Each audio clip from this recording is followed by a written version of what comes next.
আসসালামু আলাইকুম রহমতুল্লাহি ওয়া বারাকাতুহু। মাই ব্রাদার এন্ড সিস্টার, আশা করি আপনারা সবাই ভালো আছেন। আলহামদুলিল্লাহ আমরাও ভালো আছি।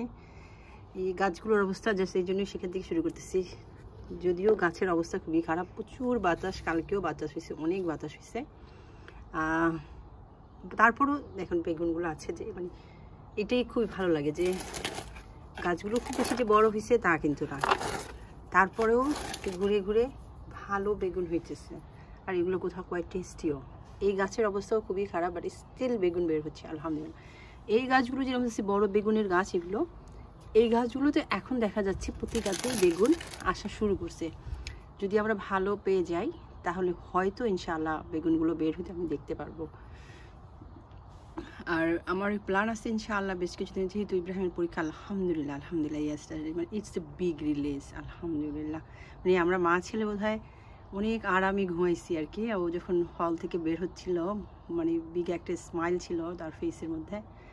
অ্যান্ড মানে ইটস এ রিলিজ আর কি। মানে ও বলতেছে, বের হয়ে বলছে, আম্মু 2টা বছর এত কষ্ট করছি, but I didn't feel like it's that much hard. আর ও অনেক আমাদের মতো না। আমরা যেমন অনেকে আছি যারা অনেক কিছু প্রেশার নিয়ে নিই খুব বেশি, ও না কোনো প্রেশার, ও খুব রিল্যাক্স টাইপের, সবসময় খুব রিল্যাক্স থাকার চেষ্টা করে। ডাজেন্ট টেক মানে দ্যাটস ওয়াই মাঝে মাঝে অ্যাংরি হয়ে যায় আমি, যে কী ব্যাপার তোমার কোনো টেনশন নাই পড়াশোনার প্রতি, তোমাকে ডাকলে। বাট অ্যাকচুয়ালি সব মানুষ তো একরকম না, এভরিবডি ইজ ডিফারেন্ট। মানে খুব বেশি প্রেশার নেয় না। আমার হাজব্যান্ডও এরকম আলহামদুলিল্লাহ, মেবি ওর বাবার মতোই হয়েছে, যে মানে খুব বেশি যেটাই করুক না কেন সে করবে, হ্যাঁ, বাট ওটাকে কখনো প্রেশার মনে করে না। আমি আবার ওকে বলছিলাম যে দেখো, আমি তোমাকে সর্ব ধরনের টাইম দিই, তোমাকে খেলার টাইম দিই, ঘুমের টাইম দিই, সব দিই, বাট আমার মা কিন্তু আমাকে এগুলো দেয় নাই। তাই সেগুলো কাউন্টই করতো না। তার কথা হলো 24 ঘন্টা খালি পড়ো। সে যদি আমাদেরকে 24 ঘন্টা বসায় রাখতে পারতো তাই বসায় রাখতো। সো ও একটা কথা বলছে যে এত সুন্দর, বলে কি আম্মু দ্যাটস ওয়াই তুমি সাকসেসফুল। আর তোমার মা তোমাকে সাকসেসফুল করতে চাইছে, সেজন্য যেমন তুমি আমাকে করতে চাও। মানে কখনো কোনো জিনিস খারাপভাবে দেখতে চায় না আলহামদুলিল্লাহ। সো এটা ওর ক্যারেক্টার, খুবই ভালো একটা ক্যারেক্টার। আমি ওই যে সেজন্যই বললাম যে মাঝে মাঝে আমি যখন ওকে মারতাম বা কিছু একটা বকা দিতাম বা কিছু করতাম, সো ও কখনো এটা খারাপভাবে নেয় না। একটু পরেই এসে বলবে তুমি ভালোর জন্যই করছো আমার। সো আল্লাহ ভালো রাখুক আলহামদুলিল্লাহ। মানে এই রিলিজ আজকে, মানে আজকে রাত্রের ঘুমটা আমাদের মনে হয় ঘরের সবার খুব ভালো হয়েছে আলহামদুলিল্লাহ। সো দুটোটা পরীক্ষা দিচ্ছে আলহামদুলিল্লাহ। আমি আমার আল্লাহর কাছে শুকরিয়া আদায় করে শেষ করতে পারবো না। করোনার পরে ওর যে পরিস্থিতিটা ছিল, মানে কিছুই লার্ন করে নাই। সেখান থেকে ওখানে ওকে 2 বছরে যেই পরিস্থিতিতে দাঁড়া করানো গেছে, যে এখানে দাঁড়াইছে, ও এভরি সিঙ্গেল রুলস রেগুলেশন, যে পরীক্ষার যে এগুলো, যে ও জানতে পারছে, ও বুঝতে পারছে, এবং সে যে অ্যাটেন্ড করছে এবং সে ট্রাই করছে এভরিথিং দেয়ার, এটাই আমাদের অনেক বড় অ্যাচিভমেন্ট। কারণ এন্ড অফ দ্য ডে আপনি এটা যেই স্কুলে যান, সকল স্কুলের কারিকুলাম কিন্তু মোটামুটি একরকমই। পড়ার ধরনটা লিটল বিট ডিফারেন্ট হবে। গ্রামার স্কুলে আর নর্মাল স্কুলের মধ্যে পার্থক্য হয়ে গিয়ে ডিফারেন্স আপনাকে পড়াবে, বাট কারিকুলামগুলো যে সিস্টেমগুলো সেগুলো সব কিন্তু একই রকম। মেইন হলো গিয়ে আপনার জিসিএস এক্সাম অ্যান্ড A-level, আপনি কীভাবে ওটাকে ওখানে কতটুকু পয়েন্ট পাচ্ছেন, কতটুকু নিচ্ছেন, এবং সেটা নিয়ে আপনি কোন সাবজেক্টে যাচ্ছেন এবং কোথায় গিয়ে দাঁড়াচ্ছেন, সেটা হলো গিয়ে ইম্পর্টেন্ট। অনেক গ্রামার স্কুলের ছেলে মেয়ে আমি দেখেছি। সেদিনও আমার একটা মেয়ের সাথে পরিচিত হয়েছে, যে কিনা স্কুলেরই টিচারের মেয়ে, হিস্টোরি নিয়ে সে নর্থে পড়ে। সো হিস্টোরি দিয়ে কি করবে আমাকে বলেন? চাকরি করবে যে হিস্টোরি দিয়ে? স্কুলে হয়তো চাকরি পাবে, মানে ওই রকম কোনো ভালো জায়গায় গিয়ে দাঁড়াইতে পারবে না। আপনাকে প্রত্যেকটার জন্য এক্সট্রা কোর্স করতে হবে। যেমন আমি চেষ্টা করতেছিলাম জাজ হওয়ার জন্য আর কি, আপনার কোর্স কমপ্লিট করব, ওখানেও ওটাকে আপনাকে এক্সট্রা একটা কোর্স করতে হবে। সো অ্যাট দ্য মোমেন্ট আমি চাচ্ছি না spend that much money spend করতে আমার পিছনে। আমি জানি না ইন ফিউচার, বাট ইনশাআল্লাহ I will make one of kids ইনশাআল্লাহ। মানে আমার যেটা ইচ্ছা ছিল সেটা যেন আমার যে কোনো একটা বাচ্চা হয়ে যায়, সেটা আমার টার্গেট থাকবে ইনশাআল্লাহ। সব কিছুর মালিক আল্লাহ, আল্লাহ যদি নসিবে লেখে ইনশাআল্লাহ। সো ফার্স্টে বাচ্চাদের পড়াশোনা নিয়ে কথা বলি, এটা খুবই ইম্পর্টেন্ট।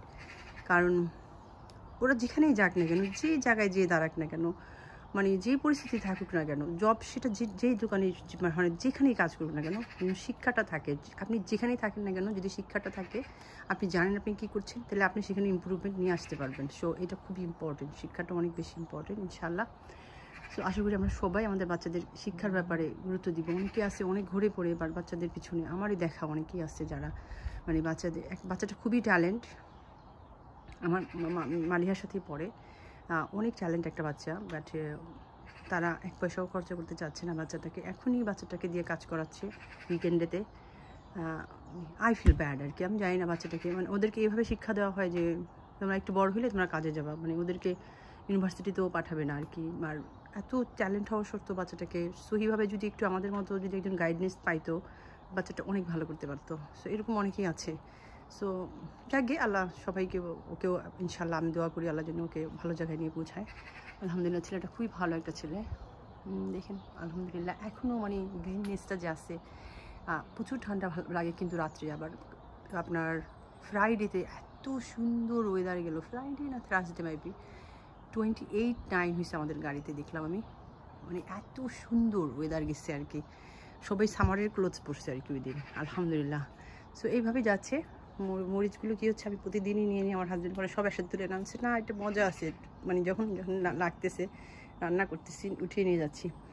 আর এই সৌদি থেকে এসে আমি মনে হয় ইচ্ছা মতো খাইলাম আপনার চিলি, কারণ কি অভ্যাস হয়ে গেছে সৌদিতে যে আপনার হোটেলগুলোতে প্রচুর চিলি দিয়ে রান্না করে, ওখানে খেয়ে আসার পরে আপনি চিলি ছাড়া মুখে খাবার ঢুকে না আর কি, এমন অবস্থা হয়ে গেছে।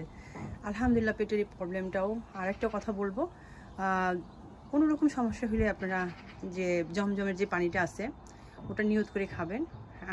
আমি হেল্প পেয়েছি আলহামদুলিল্লাহ, আপনারা হেল্প পাবেন ইনশাআল্লাহ। মানে এই পেটের আমি প্রচুর পানি খাইছি, প্রচুর মানে জমজমের পানি খাইছি মক্কা থাকা অবস্থায়, মদিনা থাকা অবস্থায়। আমরা মানে প্রতিদিনই রেগুলার বেচ আমার হাজব্যান্ড আমরা যে ওটা কালেক্ট করতাম বোতলে করে এনে আমরা হোটেলে বসে ওটাই খাইতাম। তারপরে আপনার এসে বসেও আমি খাইছি। সো ইট ওয়াজ রিয়েলি মানে মনে হচ্ছে বডির একটা রিঅ্যারেঞ্জমেন্ট যেটা করে আর কি। আর বাচ্চাদের, যাদের বাচ্চাদের অসুস্থতা অনেক বেশি, ডিফারেন্ট টাইপের, ডিফারেন্ট মানুষের ডিফারেন্ট সমস্যা থাকে, আমি বলবো প্রতিদিন সকালে একটা করে আজওয়া খেজুর খাওয়াবেন সব বাচ্চাদেরকে, যারা ছোটো বাচ্চা তাদেরকে দুধের সাথে মিক্স করে খাওয়াবেন। আপনার অনেক হেল্পফুল। এই ইব্রাহিম আপনার আমি আসার পর থেকে আমি 25 কেজি আসছি আপনার কি বলে খেজুর। আলহামদুলিল্লাহ আমি গার্ডেনে গিয়েছিলাম, this is the first time. আলহামদুলিল্লাহ এত ভালো লাগছে আর কি। গার্ডেন থেকে মানে খেজুর পেড়ে যে খাওয়া। আর গার্ডেনের মালিকটা ছিল, মানে মালিক না, সে ম্যানেজার ছিল, উনি বাঙালি ছিল। আলহামদুলিল্লাহ সব ছেলেপেলে এগুলো বাঙালি কাজ করে। মানে বেস্ট যে আপনার খেজুরগুলো সবগুলো আমাকে দিছে। আমি ধরেন আজওয়াটা আমার সবচেয়ে বেশি পছন্দের, তো ওটা কিনছি আমি 10 কেজি। আর বাকিগুলো যেগুলো অনেক বেশি এক্সপেন্সিভ ওগুলো আমি 5 কেজি করে কিনে নিয়ে আসছি আলহামদুলিল্লাহ। মানে এক একটা খেজুর এত বড় বড় মাশাআল্লাহ। মানে সবচেয়ে দামি যে খেজুরটা সেটা ছিল আপনার 200 রিয়াল, ওটাও কিনছি আলহামদুলিল্লাহ। ওটাও মানে আমার কাছে আমাকে দিছে আর কি আলহামদুলিল্লাহ। আরেকটা যে আছে 70 রিয়াল। মানে আপনি নর্মাল দোকান থেকে যে কিনবেন সেগুলো আর কোয়ালিটি, আর ওই যে যেখানে আড়ত বলে আর কি, ওখানে তারা মজুদ করে গার্ডেন থেকে কালেক্ট করে। পুরো গার্ডেনটা আমরা ঘুরে দেখছি আলহামদুলিল্লাহ, ওখানে নামাজও আদায় করছি আলহামদুলিল্লাহ। সো আমি ইব্রাহিমকে আপনার প্রতিদিনই দিচ্ছিলাম খেজুরটা, আপনার আজওয়া খেজুরটা, সে দোয়া পড়ে খাইতো আলহামদুলিল্লাহ। ইটস রিয়েলি ইমপ্রুভিং হিজ মানে ব্রেনের যে কার্যক্ষমতাটাকে খুব ভালো করে। এবং আমি যতটুকু আমি জানলাম, আপনি গুগলে সার্চ দিয়ে দেখবেন যে খেজুর আপনার বাচ্চাদের শরীরের জন্য, আপনার যে কোনো মানুষের মেন্টাল বিকাশের জন্য, তারপরে চোখের জন্য অনেক হেল্পফুল হয়ে যায়। মানে আমার টার্গেট তো ওদের চশমা ছাড়াইতে হবে যে কোনো মূল্যে আর কি। আমি সেই টার্গেটে আসছি, সেই জন্য আমি সব মানে লোক করতে থাকি যে কী করা যায় আর কি আলহামদুলিল্লাহ। চাল কুমড়া নিয়ে আলহামদুলিল্লাহ বেশ কিছু গাছ মারা গেছে। মানে ওই যে বললাম সবার টলারেন্সি তো মানুষের মতোই একরকম না। এখানে যেমন একটা গাছ মারা গেছে আপনার, ওই যে দুইটা গাছ আমার হয় মারা গেছে। হানিমিলান আর হবে না, ইটস ডান, ফিনিশ। এগুলো সব ঠিক আছে, এগুলোও এই হানিমিলটা মারা গেছে আলহামদুলিল্লাহ। সো মরিচ গাছে মরিচ এখনও আসতেছে আলহামদুলিল্লাহ। মরিচ গাছগুলো দেখতে খুব সুন্দর। আমি এই মরিচগুলো রাখা যায়, কিন্তু আমি না রাখবো না, আগামী বছর নতুন করে করবো। আপনার যেগুলো নর্মাল চিলি, গ্রিন চিলিগুলো, সেগুলো দেখেন ছোট্ট গাছেও আলহামদুলিল্লাহ বেগুন আসছে। যে মানে আমার কাছে এবছর মনে হয় যে 3-4 বছরের মতো আমি বেগুন পাইনি, একেবারেই বেগুন পাইনি। একদম সেপ্টেম্বরের দিকে এসে যদি হওয়া শুরু করতো তো টাইম ইজ ফিনিশ। বাট এবছর আলহামদুলিল্লাহ আমি সো হ্যাপি উইথ বেগুন আলহামদুলিল্লাহ। দেখেন বাতাসে কী করছি, এগুলো সুন্দর করে পেঁচাই দিছিলাম, আবার ফেলে দিছে বাতাসে। কালকে আমি তো ভয়ই পাইছি, বিকজ ওইটা একটু উপচে আছে, ভাবছিলাম যে ভেঙেই যাবে কিনা, বাট আলহামদুলিল্লাহ বাতাসে গিয়ে তেমন কোনো ক্ষতি করতে পারে নাই আলহামদুলিল্লাহ। এই বিনসটার কথা আমি আরও আগেও বলেছি আপনাদেরকে যে এটা যদি আপনারা লাগান অনেক হেল্পফুল। আমি মাত্রই নিয়ে খাইতে না খাইতেই নিয়ে খাই আর হাজির হয়ে যায়, কোথা থেকে যেন আল্লাহ রাব্বুল আলামিনের ইচ্ছায় আলহামদুলিল্লাহ। এই যে এই বেগুনটা আমি রেখেছি শীতের জন্য। দেখা যাক কি হয়, একটু এদিকে ঘুরিয়ে দিই যাতে করে সানটা ভালো পায় বেগুনটা, প্রপার হয়। আপনার অনেক দিন হয়েছে। এই সাইজটা কিন্তু খুব সুন্দর একটা সাইজ। তো নর্মালি আমার কাছে মনে হয় সবগুলো এরকম সাইজ হওয়ার কথা, বিভিন্ন কারণে হয়তো হইতে পারে নাই। আলহামদুলিল্লাহ। ওই যে বড়ো যেগুলো বেগুনের আপনার জাত, সেগুলো সবগুলোতেই এখন ফুল আসা শুরু করছে, অনেকগুলো করে ফুল আসা শুরু করছে, দেখতেই পাচ্ছেন। এই যে এটার মধ্যেও এগুলাতে দেখা যাচ্ছে এখন পর্যন্ত বেগুনটা মানে তৈরি হয় নাই। এই যে দেখুন কত ছোট্ট একটা গাছে ছোট্ট ছোট্ট বেগুনগুলো হয়েছে, খুব ভালো লাগতেছে দেখে। আলহামদুলিল্লাহ। আমি আরও চাল কুমড়া 2টা নিয়ে গেছি। আলহামদুলিল্লাহ, মানে দেখেই শান্তি। আলহামদুলিল্লাহ। নিবুগু থেকে আমার মনে হয় এভাবে ঝুলাই রাখি সারাক্ষণে, যে শো পিস হিসেবে এত ভালো লাগে। এটা রাখছি শীতের জন্য, দেখা যাক আল্লাহ যদি শীত, বিকজ এই টাইমে শীত মানে বানানো ইটস নট ইজি, বিকজ আপনার খুব বেশি ফার্ম হতে হয় ভালো শীত পাইতে হইলে আর কি। আমি যে লাউ গাছগুলো থেকে আমি আসলে লাউ এর শীত ভালোভাবে ওই যে ফার্ম হতে পারে না। আমাদের দেশে তো ঠান্ডা পড়ে যায় খুব, আর অল্প সময় আমরা পাই। এটার অবস্থা দেখি যে হচ্ছে ছোট, বেশি না, বিকজ ওই যে গরম নাই বেশি। 2টা এখনও হওয়ার পথে আছে। আলহামদুলিল্লাহ। এখনও সিম ঝুলতেছে, মানে সিমের আল্লাহ রাব্বুল আলামিন আমাকে সিমের দুঃখটা মেটাই দিচ্ছে এই বছর। আলহামদুলিল্লাহ, অনেক সিম খাইলাম। আলহামদুলিল্লাহ। গাছ দেখেন, আলহামদুলিল্লাহ। হ্যাঁ, সেম কাহিনী আমার। আপনার ওই যে এই একটা হয়েছে, কালকে দেখলাম অনেকগুলো ফুল পড়ে গেছে, বাতাসে বোধহয় পড়ে গেছে, ওই যে দেখা যাচ্ছে।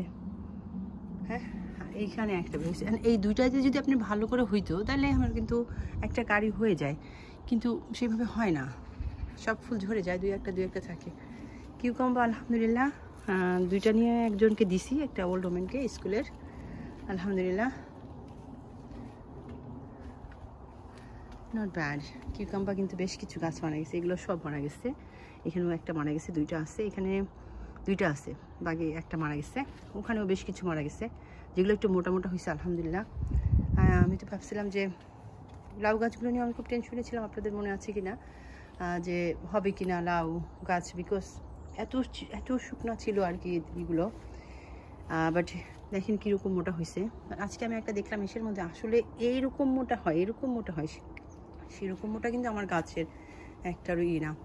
কীভাবে যে লাউয়ের কড়া বের হচ্ছে, এত বের হচ্ছে, কিন্তু কোনোটা ফর্ম নিতে পারতেছে না, আমি তৈরি করতে পারতেছে না। দু একটা যেগুলো চেষ্টা করতেছে, আমি জানি না সেগুলো দাঁড়াইতে পারবে কিনা। আর ওইটা বোধ হয় অনেকদিন হয়েছে, বেশ বড় হচ্ছে না, আমার মনে হয় নিয়ে খেয়ে ফেলতে হবে। ছোট্টখাট্টো একটা দেখি, এটা চিকেন অথবা ল্যামের সাথে দিয়ে খেয়ে ফেলবো। ওই যে দেখেন সবগুলোতে মানে এত লাভের কড়া বের হয়, কিন্তু হইতে পারে না, শেষমেশ দাঁড়াইতে পারে না। মানে আলহামদুলিল্লাহ, সব কিছু মিলিয়ে আলহামদুলিল্লাহ বলবো। সেদিনও কালকেও দেখলাম এখানে একটা ছিল, কাঁচি অ্যানিমোর দেয়া, ওইটাও পলিনেশন করে দিচ্ছি। সবগুলো পলিনেশন হচ্ছে, বাট টিকতে পারতেছে না সাম রিজন। এটাও দেখেন যে পলিনেশন করে দিচ্ছি, যে এটা হবে না আমার কাছে মনে হচ্ছে, বিকজ ফর্ম তৈরি হচ্ছে না, বিগ হচ্ছে না, সো এটা আর হবে না আমার কাছে মনে হয়। আলহামদুলিল্লাহ, বাকি সব তো ভালোই। এখানে একটা ছিল বড়, ওটা দিয়ে দিচ্ছি আলহামদুলিল্লাহ, বিকজ আমার অলরেডি 4টা বেরোচ্ছে এগুলোর, ওই 4টা খাইলেই হবে, এত খাওয়া যায় না। আলহামদুলিল্লাহ, যে ছোট্ট একটা করে দিচ্ছি সেটাও হইতেছে আলহামদুলিল্লাহ। বাটার নাচটা বোধহয় একটু কুলার পছন্দ করে। আলহামদুলিল্লাহ, এটা আর হবে না, বোঝা যাচ্ছে এটা আর হবে না, ইটস ডান। অনেক ঠান্ডা পড়ে, মাঝে মাঝে অনেক ঠান্ডা ফিল হয়। আলহামদুলিল্লাহ, এটাও ফর্ম নিচ্ছে। এখানে বেশ একটা ছিল, ওটাও পড়ে গেছে, আর বেশ কিছু যদি হয়। এটার শাখা পোশাকগুলোটা ভালো দেখা যাচ্ছে সুন্দরভাবে, সেই ওই মাথা থেকে আসছে। আলহামদুলিল্লাহ, ইটস নট ব্যাড। ঘুরে স্কাই দেখলে এত ভালো লাগে, দেশে মনে হয় উড়ে চলে যায়। বিউটিফুল স্কাই, যেদিনই আপনার একটু সূর্যটা উঠে, ইটস লুকস বিউটিফুল। ব্লু কালারটা মনে হয় যে, মানে আমার একটু ছবি আঁকার আবার একটু অভ্যাস আছে, তো ছবি আমার মনে হয় যে বসে ছবি আঁকতে বসে যাই। আমার হাজব্যান্ড অবশ্য কিছু কিনে দিয়েছে আমাকে, পেন্টিং। আপনার ছবি আঁকার জন্য আপনাকে অনেকটা সময় দিতে হবে, ওই সময়টা আমি কোথায় পাবো? এই মনে করেন এই অনেক দিন পরে, মনে হয় যে কতদিন পরে আমি ঠিক বলতে পারবো না, যে একটু বসে, কালকে আমার হাজব্যান্ড আর আমি বসে একটা ফিল্ম দেখছি, মানে ইটস বিং ওয়াইল, আমরা একটু বসে যে 2 ঘন্টা দিয়ে একটা ছবি দেখবো আর কি। নর্মালি আমরা কিন্তু আগে সবসময় সন্ধ্যার পরে দুজনে বসে, বাচ্চারা অন্য রুমে টিভি দেখলে আমরা একটু বসে একটা ফিল্ম দেখতাম আর কি। ইটস বিন হোয়াইল, মানে এত প্রেশার গেছে আর কি। কখন কিভাবে পড়াবো, এখন আবার আহমেদকে কিভাবে রেডি করব যাতে ওর জন্য খুব বেশি প্রেশার না পড়ে যায়, কারণ ও মাত্র ইয়ার 3-তে, আপনার ইয়ার 3, 4, 5, 6-এর ফার্স্টের দিকে ওর এক্সাম। আর এই এক্সামগুলো তো যারা জানেন না তাদের জন্য আমি বলতেছি যে ইয়ার 6-এর পড়া আপনার ইয়ার 5-এই শেষ করতে হবে। সো ইয়ার 6, মালিহা বলতেছে আম্মু ইয়ার 7-এ সে সব পাচ্ছে যেগুলো আমরা ও মানে ইসের জন্য, গ্রামার ইসের প্রিপারেশনের জন্য পড়ছে। সো ইভেন ইয়ার 7, ওই ইয়ার 6-7-এর পড়া আপনাকে ইয়ার 5-এ ফিনিশ করতে হবে। সো আপনাকে কীরকম অ্যাডভান্স থাকতে হবে, কীরকম পরিশ্রম করতে হবে, you have to understand that যে 85% নাম্বার যত আমার ইব্রাহিম বললো আম্মু এত কঠিন আমি পড়ছি সেরকম আসে নাই, বাট ওভাবে তৈরি করা হচ্ছে, ব্রেনটাকে তৈরি করানো হয় যে তুমি you can ready for and then আপনি যারা গ্রামার স্কুলে আপনাদেরকে তারা এক্সপেক্ট করবে যে আপনি নিজে থেকেই সব পারবেন, because you are ready for that. So আহমেদকে ধরেন ওর বয়স যেটা, ওইটা আমি চাচ্ছি যে ওর জন্য শেষ হয়ে যায়, 1 বছরের অ্যাহেড থাকেও, ওভাবে আমি তৈরি করার চেষ্টা করতেছি আলহামদুলিল্লাহ। ওই বইগুলোই আমি আপনাদের ইনফরমেশনের জন্য বলে দিচ্ছি যে এগুলো সব আপনারা অ্যামাজনে পাবেন। এইজ দিয়ে চাইবেন 11+এর প্রিপারেশনের জন্য এইজ দিয়ে দিবেন 7 to 8, 8 to 9, 9 to 10, 10 to 11, even 12+ পর্যন্ত পাবেন। আপনি 12+ দিতে পারেন, 13+ও দিতে পারবেন যারা বাকিম সাথে আছেন। বাকিম সার বাইরে আমার কাছে মনে হয় না আছে, তারপরেও তারা নাকি নেয় যদি তারা দেখে যে অনেক বেশি গ্যাপ থাকে, মানে আমার গ্যাপ বলতে বোঝানো হচ্ছে যদি এমটি থাকে, সিট খালি থাকে, তখন তারা 12+এর জন্য আপনার অ্যাডভার্টাইজ করে অন্য জায়গায়। লাইক খেন্ট, আমার হাজব্যান্ডের এক ফ্রেন্ড আছে যে কিনা তার বাচ্চাকে 4 জায়গায় দেওয়াইছে আর কি পরীক্ষা, খেন্ট, তারপর টিফিন, তারপরে আপনার বাকিমশিয়া, বাক্সা, সব জায়গায় দেওয়া হয়েছে। আমরা আমাদের বাচ্চাদেরকে আপনার 2 জায়গায় দেওয়াইছি, বিকজ আমরা এত দূরে কেন্টে যাইতে পারবো না, বাট ওরা কিন্তু প্রিপারেশন নিচ্ছে আপনার কেন্টের জন্য, টিফিনের থেকে সব এরিয়ার জন্য প্রিপারেশন নিছে, এক্সাম দিছে সবগুলাতে বাসায় বসে। এগুলো আপনি কালেক্ট করতে পারবেন সব ইমিডিয়েটলি। আমি সব যেগুলো মানে আলহামদুলিল্লাহ, মানে I have to say to thanks to Ibrahim and আল্লাহ যে আমি এত কিছু লার্ন করতে পারছি আলহামদুলিল্লাহ, এবং এই বয়সে এসেও লার্ন করতে পারছি আলহামদুলিল্লাহ। I like to learn anyway, and আমি সবসময় মানুষের কাছ থেকে শিখি, খুব দ্রুত চট করে খারাপভাবে দেখি না, লার্ন করার সাথে সাথে আমি মুভ করে ফেলি। লাইকে আমি আমার পরিচিত একটা ভাই ছিল যাদেরকে আমি সবসময় ইনভাইট করতাম আমার বাসায়, তো সবসময় বলতো আসছে, তো আমরা একবার মানে হার্ডলি আমি কারো বাসায় যাই, হার্ডলি আর কি, মানে ভালোভাবে ইনভাইট না করলে আমি কখনো কারো বাসায় যাই না, তো হার্ডলি আর কি ওইবার একটু ইচ্ছে করি। সবসময় বলতো আসেন না আপু, আসেন না, তো আমরা গেলাম, মানে বাসায় ঢোকার সাথে সাথেই সে আরেক জায়গায় যাবে সেই কথাটা বললো। মানে আমি যদি কারো বাসায় গেলে কারো মনটাও খারাপ দেখি, দাওয়াত ছাড়া তো যাই না, মানে ইনভাইট ছাড়া তো যাওয়ার প্রশ্নই আসে না, বিকজ আজকাল এরকম পরিস্থিতি, আপনি শখ করে কারো বাসায় যেতে পারবেন না, মানে ওই সব দিন শেষ আর কি। বাংলাদেশে আমরা দেখতাম যে আমাদের বাসায় সন্ধ্যা হইলেই মানুষের ভিড়, এ আসতো সে আসতো, তো আর সবাই সবসময় বলতো যে ওদের বাসায় গেলে কখন আমরা খালি মুখে মানে খালি এসে আমরা আসি না, সবসময় কিছু না কিছু খাওয়াই দেয় আলহামদুলিল্লাহ। সো ওই জিনিসটা তো নাই, আপনার একেবারেই নাই। এখন আপনি কারো বাসায় মানে হঠাৎ করে যেতে পারবেন না, আপনাকে বলতে হবে, আর হঠাৎ করে গেলে আপনার মানে ভাই বোনদের বাসায়ও আপনি যেতে পারবেন না আর কি, এরকম পরিস্থিতি, তারা যদি না ডাকে। তো আমি তো সবসময় ডাকি, সবাইকে আসতেই বলি, বাট আমাদেরকে মানে ওভাবে কখনোই না বললে আমরা কখনো যাই না আর কি, বিকজ আমরা তো আন্ডারস্ট্যান্ডিংটা হয়ে গেছে যে বললাম আমি শিখি সবার কাছ থেকে। তো মানে প্ল্যান করে যাওয়ার পরেও যখন এই ধরনের কথা, তো আমি আসলে একদমই টোটালি বন্ধ করে দিচ্ছি তাদের সাথে মেশা। মানে মানে সবসময় মানুষের 2টা ফেস, আপনার সবসময় মুখে বলবে আসেন না আপু, অ্যান্ড দেন যাওয়ার পরে যখন এরকম বিহেভিয়ার, আপনি একজন গেস্ট বাসায় আসলে যদি বলেন আমি আরেক জায়গায় যাবো বেড়াতে, তার মানে কি আপনি গেস্টকে বলা যে আপনি তাড়াতাড়ি চলে যান। সো এবং তাড়াতাড়ি করে কোনো মতে কিছু খাবার দাবার সামনে দিয়ে তাড়াতাড়ি করে মাথার উপরে দাঁড়িয়ে থাকা যেন তাড়াতাড়ি চলে যায় তারা, দিস ইজ মানে আমার কাছে মনে হয় মানে ইট শোজ যে মানে এই ধরনের মানুষ কখনোই ভালো মানুষ হতে পারে না। এদেরকে আপনি কখনো এক্সপেক্টও করতে পারবেন না যারা দেয়ার ইন এনি লাইফে এই ধরনের মেন্টালিটির মানুষ কখনো ভালো হয়ে আসতে পারে। আমি জানি না, হইতে পারে, আমি জানি না, বাট আমার কাছে মনে হয় না যে এই ধরনের মেন্টালিটি যারা রাখে এরা কখনো ভালো মানুষ হবে। সো অনেক বছর ধরে ওদের সাথে খুব ভালো একটা সম্পর্ক থাকা সত্ত্বেও আমি আসলে একদমই এন্ড করে দিচ্ছি আর কি, ক্লোজ আর কি। এই ধরনের বিহেভিয়ারের মানুষের সাথে আমি আসলে মিশতে চাই না, বিকজ আমি আমার দরজা তো সবার জন্য খুলে রাখি। আমি সবসময় বলি খালি আসার আগে বলে আপু আমি আসি, because most of the time আমি বাসায়ই থাকি। বাট এরকম কিছু কিছু বিহেভিয়ার থেকে আমি লার্নিংয়ের কথা বলতেছি, আমি লার্ন করছি যে আসলে এইসব থেকে দেখার পর থেকে আমরা কারো বাসায় একেবারেই মানে একদম টোটালি যাওয়া বন্ধ আর কি। এক প্রকার অনেক মানে ভালো করে যদি ফিল, মানে এটাও তো দাওয়াতেরই ছিল, তারপরে এরকম বিহেভিয়ার। সো দাওয়াতটাও যদি সেরকম আপনার স্পেশালভাবে না হয় তো আমরা আসলে পাড়াও দিতে চাই না কারো বাসায়। আলহামদুলিল্লাহ মানে খুব বেশি ইমোশনালি হয়ে যাই, তো খুব বেশি হার্ট মানে নিয়ে নিই, বিকজ আমি তো অন্যভাবে দেখি, আমি তো খুব বেশি ফিল করি যে মানুষ যেন আসে। তো আমি এটা এই জন্য বললাম যে আসলে আমাদের সমাজটা এখন এরকমই হয়ে গেছে, আমরা এগুলো থেকে আসলে খুব বেশি মাইন্ডে নিয়ে লাভ নেই, এতে কিছু আসে যায় না, কারো কিছু আসে যায় না।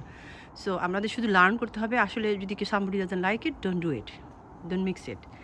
সো আলহামদুলিল্লাহ, সো আমি জাস্ট লার্নিং, দ্যাটস অল। আমি বলবো যে এদের সাথে রাগের কিছু নাই, এদের প্রতি আমাদের কোনো ক্ষোভেরও কিছু নাই। আমি জাস্ট ট্রাই করতেছি যে how much I can learn from everybody. আলহামদুলিল্লাহ। তো এভরিবার লার্ন করে যেন আমরা শিখে ফেলি। আমার বাচ্চাদেরকে আমি বলি বাবা তুমি পড়ে গেছো তো সেখানে আমার যাবে না, সেটাই হলো গিয়ে তোমার শিখার। তুমি পড়ে গেছো, তুমি ব্যথা পেয়েছো, আবার সেখানে গেছো, তার মানে কি তুমি কিছুই শিখো নাই, you are stupid, then don't want to be stupid. So learning is important, that's all. Everywhere I am learning. আলহামদুলিল্লাহ অনেক কিছু শিখেছি বাচ্চাদেরকে পড়াতে গিয়ে। নন ভার্বাল ভার্বাল শব্দগুলো তো আমি সাথেও পরিচয় ছিলাম না, তো এগুলো থেকে অনেক শিখছি আলহামদুলিল্লাহ। স্টিল লার্নিং আমি আলহামদুলিল্লাহ। I spend lots of time স্টাডিতে আলহামদুলিল্লাহ। মানে মর্নিংটা আপনার ওদেরকে স্কুলে দিয়ে এসেই 2 থেকে 3 ঘন্টা আমি চেষ্টা করি আর কি এগুলো নিয়ে ঘাটাঘাটি করি এবং এগুলো থেকে লার্ন করার চেষ্টা করতেছি, because still I have Ahmed and then মালিহাকে তো GCSE এর জন্য রেডি করতে হবে, ইব্রাহিমকে রেডি করতে হবে, বিকজ ওরা বাইরে টিউশন করলেও কী হবে আমাকে তো ধরতে হবে, আমাদেরকে ধরতে হবে। সো ইনশাআল্লাহ ওইটার উদ্দেশ্যেই আর কি শেখা আর কি, আর কিছু না। যতটুকু আমার আব্বা একটা কথা বলছে, মা তুমি অনেক শিক্ষিত হওয়া doesn't mean you have to do work, বাইরে গিয়ে তোমাকে জব করতে হবে।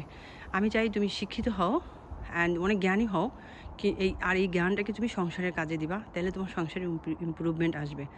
সো আব্বা আরও একটা কথা বলতেন সবসময় যে নারী চুল বাঁধে সে কিন্তু রাধেও। মানে এটার মানে হলো কি, এটা আমাদের বাংলাদেশের একটা বাক্য, যেটা এটার মানে হলো কি আপনি শুধু দেখতে সুন্দর হবেন বা আপনি একটা জায়গায় পারদর্শী হলে হবে না, আপনাকে সকল কাজে পারদর্শী হতে হবে। তো আলহামদুলিল্লাহ চেষ্টা করি আর কি এভাবে থাকার। আলহামদুলিল্লাহ বাবার দোয়া আছে, আলহামদুলিল্লাহ বাবা মার দোয়া আছে, সবসময় চেষ্টা করি সেই দোয়াটা কালেক্ট করে রাখার।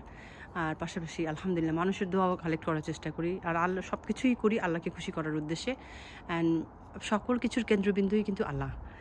আলহামদুলিল্লাহ। সো মানে বাবা মাকে যে ভালোবাসি, তাদের জন্য কেয়ার করি, তাদের জন্য দোয়া করি, ওটাও কিন্তু আল্লাহকে খুশি করার জন্য। সন্তানের প্রতি যে দায়িত্বগুলো কর্তব্যগুলো পালন করতেছে সেটাও কিন্তু আল্লাহকে খুশি করার জন্য। স্বামীর প্রতি যে দায়িত্বগুলো যতটুকু আছে যত কর্তব্যগুলো আছে আমি পালন করি শুধুই কিন্তু আল্লাহকে খুশি করার উদ্দেশ্যে, and then rest of nothing extra. আলহামদুলিল্লাহ। সো ভালো থাকবেন। আমি চেষ্টা করি হাউ আই লিভিং, অ্যান্ড আমি চেষ্টা করি যেভাবেই হোক ইসলামিকভাবে যেন নিজেকে এবং নিজের বাচ্চাদেরকে তৈরি করার চেষ্টা করি। আমি আমার এই ভিডিওর উদ্দেশ্য হলো গিয়ে আমি যেন আপনাদের সাথেও শেয়ার করতে পারি এবং আপনারাও জানতে পারেন, দ্যাটস অল। আমি জানি না আমার সাউন্ডে কীরকম মনে হয়, খুব বেশি বলতেছি বা খুব বেশি দেখানোর চেষ্টা করতেছি, এরকম হয় কি না নিজেটা একটু নিজে বোঝা যায় না, বাট ওরকম কোনো ইন্টেনশন আলহামদুলিল্লাহ আমার নাই। ভালো থাকবেন, দোয়া রাখবেন। অসাধারণ সুন্দর দিন দেখলেই আমার কাছে মনে হয় আমি একটু ভিডিও করে ফেলি, এত ভালো লাগে আর কি। আলহামদুলিল্লাহ কোনো একটা বাদ দিও কেন, সবটা দেখে ফেলি। আলহামদুলিল্লাহ যেহেতু একটু ফিরে আসি এখন আমি সবগুলো কাজ সেরে ফেলবো, সব গাছের কাজ সেরে ফেলবো, আমার নেক্সট ইয়ারের জন্য প্রিপারেশন নিয়ে ফেলবো। আলহামদুলিল্লাহ চিলিগুলো লাগিয়ে ফেলবো, অ্যান্ড চেষ্টা করবো কিছু বেগুন গাছ লাগাবো, বিকজ আমি অনেকের গাছই দেখি বেগুন গাছ মার্চ মাসে বেশ বড়, আমি জানি না কখনো তারা ইনফরমেশন দেয় না। গ্যাপে গ্যাপে ভালোই আছে সিম আলহামদুলিল্লাহ। আর একটা কারি ডেফিনেটলি হয়ে যাবে, অনেক ফুল বের হয়েছে, বাট আমি জানি না কতটুকু উপরের দিকে কতগুলো ফুল হয়েছে। আমি দেখা যায় ওই সাইড থেকে, আমাদের উপর থেকে দেখা যায় উপরের দিকে ওই সাইড থেকে ঝুলে আসে বেশ কিছু ফুল, আমি জানি না সেগুলো তৈরি হইতে পারবে কিনা। আলহামদুলিল্লাহ। সো এখানে দেখেন অ্যাভোকাডো শীট ফেলে দিয়েছিলাম, সেখান থেকে যে অ্যাভোকাডো গাছ হয়েছে, আরও একটা হয়েছে ওই সাইডেও। সো 2টা অ্যাভোকাডো গাছ আছে আমার। আলহামদুলিল্লাহ কিছু শীট সংগ্রহ করেছি প্লামের জন্য, সেগুলো লাগাবো, মানে অনেক কাজ আছে আলহামদুলিল্লাহ, বাট করে ফেলবো ইনশাআল্লাহ। ভালো থাকবেন, দোয়া রাখবেন। অনেক সময় নিয়ে নিলাম আপনাদের, বাট আমার মনে হয় অনেক ইনফরমেশন দিতে পেরেছি ইনশাআল্লাহ। সবাই নামাজ পড়বেন প্লিজ, অ্যান্ড ডেফিনেটলি বাচ্চারা হলো কি আমাদের মেইন মানে কি বলবো এটাকে ডিউটি যাদেরকে, বিকজ আল্লাহ বলছে তোমার পরে যারা আসবে তুমি একটা ভালো সন্তান দুনিয়াতে রেখে যেতে পারলে, ইমানদার সন্তান রেখে যেতে পারলে তোমার জন্য জান্নাত তো রেডি হয়ে যাচ্ছে আলহামদুলিল্লাহ। তুমি একটা ওর খারাপের জন্য তুমি শাস্তি পাচ্ছ। So it is important because আমাদেরকে keep looking after our generation right way. আমার বাচ্চাদেরকেও বলতে হবে যে তারাও যেন রাইট ওয়ে করে যায়। ভালো থাকবেন, দোয়া রাখবেন, সবার জন্য দোয়া করি। আল্লাহ আমাদেরকে ভালো রাখো, আপনাদেরকেও ভালো রাখি। আসসালামু আলাইকুম, জাযাকাল্লাহ খায়রা।